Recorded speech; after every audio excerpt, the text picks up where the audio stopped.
Assalamualaikum warahmatullahi wabarakatuh. Persepsi Indonesia dalam organisasi. Pengertian persepsi. Secara etologi, persepsi berasal dari bahasa Latin perception, yang berarti menerima atau mengambil.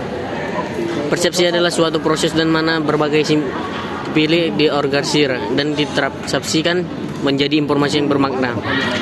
Kata persepsi berasal dari kata Latin yaitu perception, yang memiliki arti menjadi sadar atau sadar akan sesuatu. Pengertian persepsi menurut ahli Rahmat Julaidin 1998-51 mendapatkan bahwa persepsi adalah pengalaman tentang objek, peristiwa, dan hubungan-hubungan yang diperoleh dengan penyimpulan informasi pesan. Kedua, menurut Ratz 1967-2-300, persepsi adalah suatu proses tentang pertunjukan indrawai, sensori, dan pengalaman masa lampau yang refleksi di organisasi untuk memberikan kepada kita gambaran yang terstruktur dan bermakna pada suatu situasi tertentu. Jenis-jenis persepsi. Persepsi visual. Persepsi visual ada indera penglihatan yaitu mata.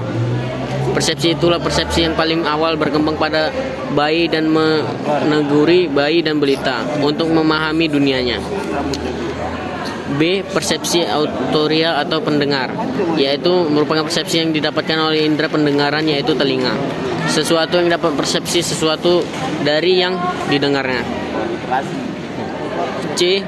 Persepsi perabaan. Persepsi perabaan merupakan persepsi yang didapatkan dari indera perabaan yaitu kulit.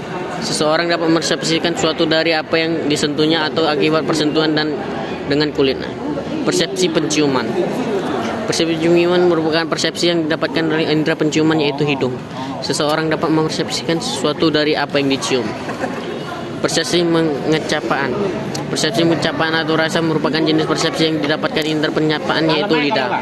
Seorang dapat mempersepsikan sesuatu apa yang mereka ecap atau dirasakan.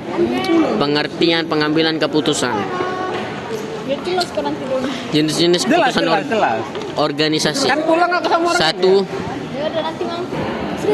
Pengertian pengambilan keputusan. Keputusan adalah suatu pemutusan atau pengakhiran pada suatu proses pemikiran tentang suatu masalah atau problem yang menjawab pertanyaan yang harus diperbuat guna mengatasi masalah tersebut dengan menjadikan pilihan pada suatu tertentu.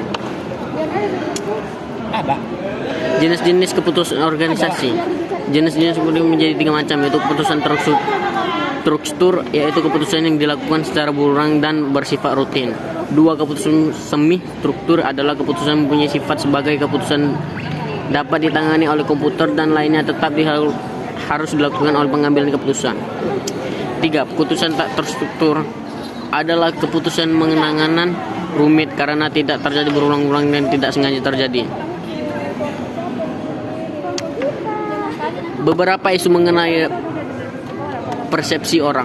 Tutorial distributed pada dasarnya mengungkapkan bahwa bila individu mengamati perilaku, mereka mencoba menentukan apabila disebar faktor internal atau eksternal. Misalnya saja persepsi kita terhadap orang yang akan mempengaruhi oleh penyebab keyakinan internal. Ada beberapa faktor mempengaruhi persepsi yaitu pelaku persepsi, target, situasi. Penentuan apa dilakukan oleh penyebab eksternal dan internal tergantung pada 3 faktor yaitu khususan, konsensus, konsistensi. Persepsi selektif, efek halo kontras, proyeksi dan hipotesis. Proses pengambilan keputusan rasional. Proses pengambilan keputusan rasional. Pengambilan keputusan harus membuat pilihan semaksimal mungkin. Nilai yang konsisten dan batas-batas tertentu. 1. Kejelasan masalah. 2. Pilihan diketahui. 3. Pilihan yang jelas. 4. Pilihan konstan. 5. Tidak ada batas waktu dan biaya. 6. Perluas maksimum. Kebanyakan keputusan organisasi bisa diambil seperti di bawah ini: rasionalitas terbatas, intuisi, identifikasi masalah, pengembangan alternatif, membuat pilihan. Hambatan dari organisasi adalah para manajer akan membentuk keputusan yang dibawa ini evaluasi kinerja, sistem imbalan, reasoning story, perbedaan budaya. Sekian dari saya dari kelompok 4. Wassalamualaikum warahmatullahi wabarakatuh.